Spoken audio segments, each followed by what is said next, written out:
नमस्कार बंधुरा मामनिर रान्नाघरे तोमादेर आबारो स्वागत जानाई। आज के आमी आर एकटा नतून रान्ना निये चले एसेछि तोमादेर काछे, सेटा होच्छे लाउ चिंगड़ी। এই লাউ চিংড়ি করতে কি কি লাগে চলো আমরা ঝটপট দেখে নিই।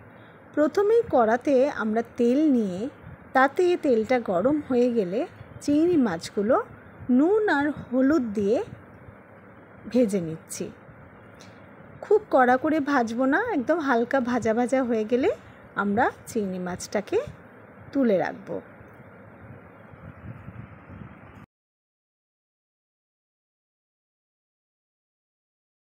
এবার ওই চিংড়ি মাছ ভাজা তেলটার মধ্যেই আমি একটা তেজপাতা, দুটো শুকনো লঙ্কা আর 1 চামচ মতন 5 ফোড়ন মিশিয়ে দিচ্ছি।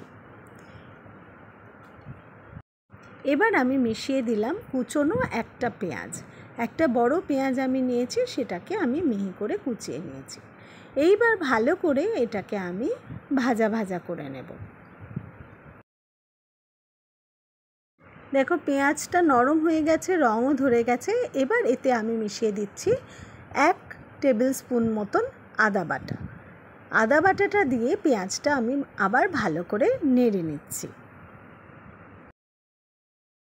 1 থেকে 2 মিনিট মতন নেড়ে নেওয়ার পরে আমি সেদ্ধ করা লাউটা এতে ঢেলে দিলাম। অনেকেই প্রশ্ন করতে পারো যে লাউটা আমি সেদ্ধ কেন করে নিয়েছি। আসলে লাউটা সেদ্ধ করে নিয়েছি আমার যাতে রান্নাটা একটু তাড়াতাড়ি হয়ে যায়। এবার এতে আমি দিয়ে দিচ্ছি 1 টেবিল স্পুন মতন হলুদ গুঁড়ো, 1 টেবিল স্পুন মতন জিরে গুঁড়ো আর 1 টেবিল স্পুন মতন ধনে গুঁড়ো।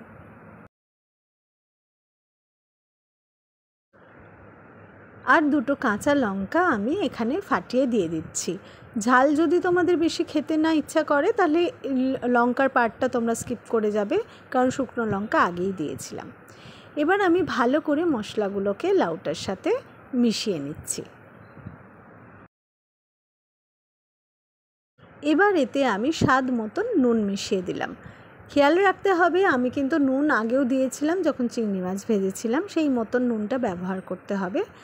আর লাউ চিংড়িটা একটু মিষ্টি মিষ্টি করব বলে 2 টেবিল স্পুন মতন চিনি আমি দিয়ে দিয়েছি। তোমরা কিন্তু তোমাদের স্বাদ অনুযায়ী চিনিটা মেশাবে। চিনিটা দেওয়ার পরে ভেজে রাখা চিংড়িগুলো আমি এতে ঢেলে দিয়ে ভালো করে মিশিয়ে নিচ্ছি। আমাদের কিন্তু রান্না প্রায় মোটামুটি শেষ, কিন্তু আমাকে শুধু এই ঝোলটাকে ভালো করে যাতে টেনে নেয় সেটাকে দেখতে হবে, তাই ভালো করে ফুটতে দিতে হবে। রান্না প্রায় শেষ হওয়ার মুখে তখন আমি এতে দিয়ে দেব 1 টেবিল স্পুন মতন গরম মশলা গুঁড়ো দিয়ে আমি ভালো করে মিশিয়ে নিচ্ছি। দিয়ে আরেকটু শুকনো হতে দেব, তাই ফুটতে দিলাম আরেকটু।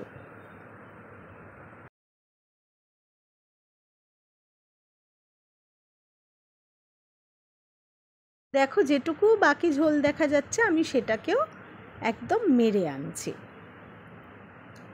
প্রায় আমাদের ঝোলটা কিন্তু শুকিয়ে এসছে, আমাদের রান্না কিন্তু একদম কমপ্লিট হয়ে গেছে। আজকের রান্না কিন্তু লাউ চিংড়ি একদম রেডি। তোমরা কিন্তু এটা গরম ভাতের সাথে পরিবেশন করবে।